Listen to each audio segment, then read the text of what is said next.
Olá pessoal, iniciaremos agora um novo conteúdo acerca da história contemporânea, no que diz respeito à história geral. Até o momento, nós viemos fazendo fortes discussões acerca do período que eventualmente proporcionou ao mundo grande instabilidade e principalmente imprecisões, insegurança e incertezas. Na verdade, o século XX ele abre com algumas condicionantes que irão perdurar durante um bom tempo no que diz respeito às várias esferas que estão diretamente relacionadas com o homem. A sociedade, a economia, a política, a educação, a cultura, o capitalismo, todas essas esferas, a ciência, a tecnologia, eventualmente entrarão em um longo cenário no que diz respeito a outras plataformas que irão comungar em eventuais choques no que diz respeito ao próprio nível de progresso entre as nações que eventualmente participariam de uma nova blocagem no que diz respeito à perspectiva imperialista do mundo. Até o determinado momento, nós aprendemos que o século XX ele traz algumas imprecisões, principalmente no que condiciona ao mundo, o momento de evidência do contato com as grandes guerras que irão ganhar proporções avassaladoras dentro de uma perspectiva global. Até então, quando se fala na história das guerras, eventualmente você tinha impérios contra impérios, reinos contra reinos, países contra países, famílias, grandes aglomerados, enfim, em territórios que fossem não de forma complexa ou de amplitude. O século XX proporcionou ao mundo toda uma esfera que iria dinamizar os fluxos populacionais, as migrações, as próprias mazelas sociais, novos conflitos, novas evidências e principalmente novos comparativos começariam a fazer parte da construção histórica no que diz respeito aos efeitos nocivos que a indústria da guerra poderia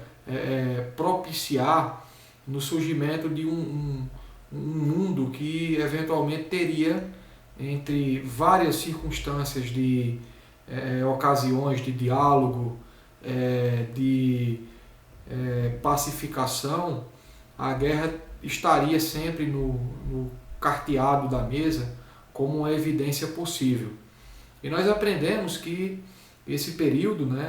principalmente o pós-Primeira Guerra Mundial, de 1914 a 1918, países como a Alemanha, que foram drasticamente, podemos dizer assim, severamente imposto, alguns tratados impossibilitaram de eventuais circunstâncias de um país que ficaria atrofiado aos mandos, principalmente dos países vencedores, no caso da Inglaterra e da França. É importante mencionarmos também que durante esse período da Primeira Guerra Mundial, a Rússia, que eventualmente ela, numa conjuntura de alianças políticas, estando disponível para fazer a sua revolução em 1917, ela sai do cenário da Grande Guerra para fazer justamente as suas reformas e as suas estruturas também no que diz respeito ao seu vasto território. E é aí onde vão surgir personagens como Lenin, Trotsky, Stalin, na busca por uma evidência da queda do regime czarista e, naturalmente, o surgimento de forma mais arraigada e também de forma mais consolidada daquilo que traria a União das Repúblicas Socialistas Soviéticas, a condicionante real do que seria o capitalismo e o comunismo dentro de uma perspectiva ideológica proposta em contrariedade a imposição oriunda, né, do desenvolvimento e progresso adquirido pelos americanos no que seria, né, um eventual conflito mais na frente, pós Segunda Guerra Mundial, que seria a Guerra Fria. Então, após a Primeira Guerra Mundial, alguns cenários começavam a aparecer de forma contínua e eventuais circunstâncias de emaranhados, melhor dizendo, né, de alianças e principalmente de circunstâncias que trariam, né, uma perspectiva de comércio, de mercado, de produção e principalmente, né, de uma esfera naquilo que foi fundamental para o desenrolar e o desfecho da Primeira Guerra Mundial, que foi a entrada dos Estados Unidos no conflito, né? Ou seja, os Estados Unidos, que em tempos outros era colônia dos ingleses, após a sua eventual busca pela independência, né, depois da Guerra de Secessão, os americanos eventualmente, né, começaram a construir aquilo que seria os Estados Unidos da América, em decorrência da consolidação das 13 colônias, né, e eventualmente, né, de toda a prospecção de retirada dos ingleses do seu território, e em decorrência disso ir se estruturando no que diz respeito à perspectiva daquilo que os ingleses propiciaram no território americano, que seria a perspectiva de uma colonização diferente de toda a América, que era oriunda do processo de escravização, né? Ou seja, o processo de colonização americana, ele teve algumas diferenças bem notórias. Uma delas foi justamente a perspectiva do que seria a denominação da colonização por povoamento. E aí a gente tem uma estrutura diferenciada do que iria ser adequado à proposta americana de eventual circunstância de nascimento, né, de um território que originalmente nasce com projeções puritanistas, né, dentro de um berço eventualmente protestante. Você tem ali toda uma composição, lógico que o território americano ele também foi sangrento, ele eventualmente, muitos conflitos foram estipulados, principalmente, né, numa região que tinha um povo muito forte, né, no período dos descobrimentos, né, lá no século XIV, que eram os Sioux, né, assim como os outros Pele Vermelhas, dentre tantas e tantas outras denominações que ocuparam aquele território dos Estados Unidos. Então os americanos eles têm toda uma estrutura diferente de toda a parte, né, da América Central, principalmente do território do México, até chegar na região do Chile, né, que originalmente, né, o território americano ele foi de forma maciça colonizado por portugueses, espanhóis, franceses, holandeses e também pelos ingleses, né, a Grã-Bretanha. A gente tem uma estrutura de entendimento que os Estados Unidos, por mais gigantesca que seja a sua nação, eventualmente, né, a própria formação do território americano ele é formado por vários condicionantes, né? Entre elas, né, toda uma perspectiva que detinha todo um cabedal do que os ingleses eventualmente dinamizaram durante, né, o período glorioso que os ingleses se tornaram, não só pela perspectiva da Revolução Industrial, né, mas por ser a nação que eventualmente teria já feito, né, a sua Revolução Puritana, já tinha desenvolvido a sua Revolução Gloriosa, ou seja, antes da Revolução Inglesa, a gente precisa alinhar perfeitamente que o território era comandado por uma perspectiva monárquica, né? Ou seja, o rei absoluto é quem eventualmente detinha todos os apetrechos das decisões políticas que eventualmente tinha o Reino Unido, né? Território formado por irlandeses, escoceses e os povos do país de Gales, né? Numa outra condição, a gente pode dinamizar que a própria repartição da religião ela traz a fundação da Igreja Anglicana e eventualmente por aí nasce a corrente puritanista. Ou seja, de um lado você não tem mais o monarca que detém todo o poder absoluto em suas mãos, agora sim é o parlamento que canaliza essa responsabilidade, é o parlamento que conduz pela projeção do que seria, né, a maioria do voto ou do que iria angariar a projeção do que pediria, né, a grande parte da população, entre pequenos burgueses, camponeses, artesãos, tudo isso, né, fez com que a Inglaterra pudesse dinamizar o seu processo político, dando ao povo, né, a condição de escolher o seu primeiro-ministro, repartindo assim a condição do que iria dinamizar ainda mais a forte influência da monarquia que até hoje perdura em muitos países europeus, no caso específico da Inglaterra, né, que ainda hoje a Rainha Elizabeth é quem chefia e quem eventualmente traz esse grande fator cultural, folclórico para o território inglês. Dito isso, né, é importante a gente mencionar que o território dos Estados Unidos, né, falava anteriormente, entrara na Primeira Guerra Mundial como uma espécie de país que estava, né, a alguns milhares de quilômetros entre o mar do continente europeu, ou seja, você tinha todo um Atlântico pela frente, e nessa condição os americanos entraram no conflito oriundos da perspectiva do que diria a Tríplice Entente, né, em volta da Inglaterra e da França, né. Então é importante a gente mencionar que essas duas nações, depois do conflito da Primeira Guerra Mundial, mesmo sendo vencedoras, tiveram seus territórios também devastados. Os americanos que estavam distantes do conflito financiaram, né, grandes campanhas oriundas do grande poderio econômico que essa antiga colônia viria trazer para os países que eventualmente tinham relações diretas com a sua formação territorial, geográfica, histórica, enfim. Então, após a Primeira Guerra Mundial, os americanos foram naturalmente o país que originalmente foi o mais bem sucedido, porque de todos os países envolvidos no conflito, apenas os Estados Unidos tinham condição direta de financiar a reconstrução de uma Europa que estava sucateada.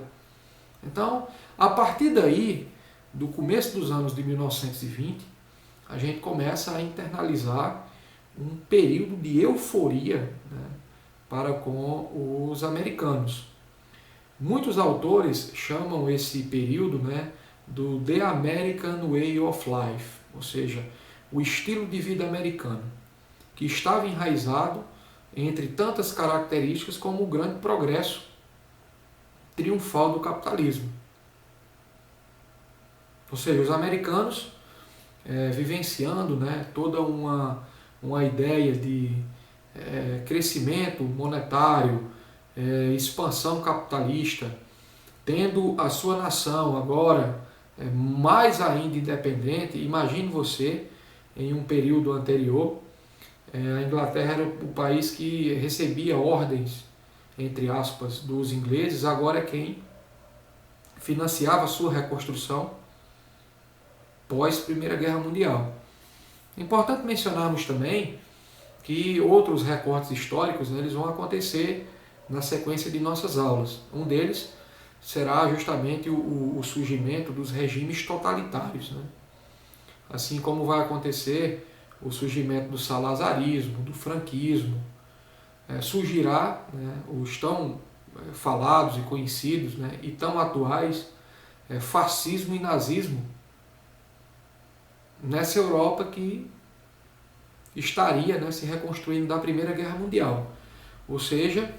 entre 1914 e 1918 e após esses dois esse início e fim do conflito, surgirá dois grandes elementos fundamentais para o entendimento dessa discussão. Um deles, né, no começo dos anos 20, a gente tem aí, ou melhor, no final dos anos 20, a gente vai ter a quebra da Bolsa de Valores americana, oriundas também desse complexo do estilo de vida americano cada vez mais crescente, cada vez mais difundido, e ao mesmo tempo a gente vai ter essa queda que irá, de certa forma, despencar a economia do mundo, principalmente dos países que tinham relações diretas com os americanos. É importante a gente mencionar que essa estrutura ela é acometida também em paralelo, né, com os regimes totalitários, né? Anos depois, iria se consolidar na Europa toda uma força estruturante, né, do desenvolvimento de filosofias e ideologias que iriam desencadear, principalmente, né, a partir de 1939, com o surgimento da Segunda Grande Guerra Mundial, tendo à frente, né, a Alemanha, que na Primeira Guerra saíra derrotada, extremamente desestruturada, mas a Alemanha irá encontrar-se, né, com algumas lideranças e alguns aperfeiçoamentos em sua estrutura política que irá dinamizar o surgimento, né, de blocos como o nazismo na Alemanha, na Itália o fascismo lá com Mussolini, na Alemanha com Hitler, né? Então a gente precisa identificar essa condição de que entre 18 e entre 1945, né, o mundo vivenciou aí um processo extremamente duro de reconstrução, mas também de surgimento de blocos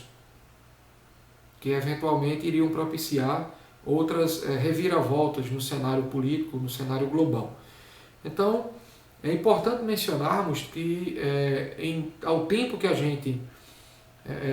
discute, né, essa formação americana, a gente consolida também, né, todo um arsenal de situações que o mundo vivenciara. E é a partir desse momento que a gente começa, né, a introduzir o que viria, né, a ser a própria estrutura dos anos 20, principalmente com a grande euforia americana e principalmente, né, a projeção das indústrias que produziam e exportavam nos Estados Unidos em grande quantidade, principalmente, né, para os países europeus. Ou seja, tendo a Europa reconstruída e os americanos financiando toda essa pujança de desenvolvimento, a gente canaliza aqui uma circunstância de que tudo que os americanos produziam era mandado para a Europa. Tudo isso era acometido, né,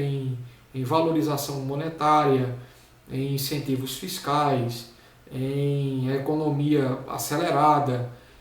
principalmente, né, no que diz respeito à questão dos bens e serviços, das mercadorias, dos produtos, entre outras condicionantes. É importante a gente mencionar também que o quadro da Europa ele era bastante atrativo dentro de essa amarração de situações que os países vencedores, né, impuseram para com algumas nações. As nações que foram derrotadas, eventualmente, tinham que passar por estruturas extremamente, né, nocivas, onde a população passava por necessidades de base, alimentação, dentre outras condições, né, sem poder produzir, sem poder comercializar com seus próprios recursos, tendo que pagar altas taxas aos países vencedores e tendo que devolver algumas partes ricas em minérios, em território que eventualmente pudesse ser desenvolvido a agricultura de base e dentre outras esferas que iriam girar a economia. Tudo era basicamente assim importado, né? Então as nações europeias estavam eventualmente necessitando desse chamamento dos incentivos americanos, fazendo com que a nação pudesse prosperar cada vez mais aos seus olhos, aos seus interesses.